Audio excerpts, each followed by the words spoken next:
Сфальшаваныя рэжымам Александра Лукашэнкі вынікі прэзідэнцкіх выбараў 9 жніўня 2020 году сталіся дэтанатарам вялікай хвалі пратэсту, якая ўскалыхнула ўсё беларускае грамадства.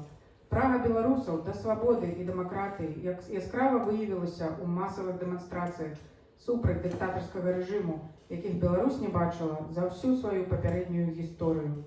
Рада БНР канстатуе, што гэты патэнцыял для дасягнення дэмакратычных пераменаў у Беларусі не быў скарыстаны палітычная апазіцыя, якая была пазбаўлена рэжымам усякіх магчымасцяў для дзейнасці.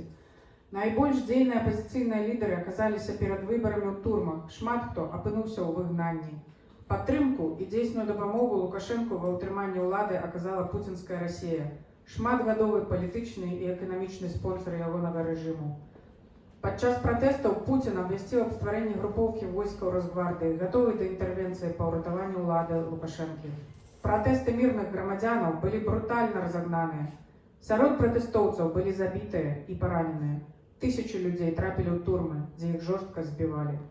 Падзеі 20 і пачатку 21 гадоў безумоўна ўвойдуць у гісторыю Беларусі як гераічная старонка, калі наш народ выявіў адвагу і прагу змагацца за сваю свабоду.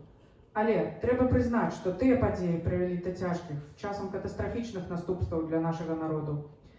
Ашалелы ад сваёй беспакаранасці лукашэнкаўскі рэжым развязаў небывалую раней кампанію пераследу не толькі ўдзельнікаў пратэстаў, але і ўсяго беларускага грамадства.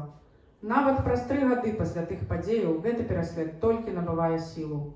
Адным з негатыўных вынікаў тых падзеяў для беларускай нацыі стаўся суцэльны разгром беларускай грамадскай супольнасці. Незалежнасць нашай краіны апынулася пад максімальнай пагрозай за апошнія 30 гадоў. Беларусы сутыкнуліся з ворагам, чыя жорсткасць, амаральнасць і пагарда да агульначалавечых каштоўнасцяў былі многімі недаацэненыя. Рада БНР заклікае ўсіх беларусаў адзначаць гадавіны падзеяў 2020 года і надалей ушаноўваць памяць загінулых герояў, шанаваць мужныя ўчынкі ўсіх удзельнікаў пратэстаў. Таксама Рада БНР заклікае рыхтаваць сілы для далейшага змагання за свабоду і дзяржаўную незалежнасць нашай бацькаўшчыны, у тым ліку, магчыма, збройнымі і сілавымі метадамі.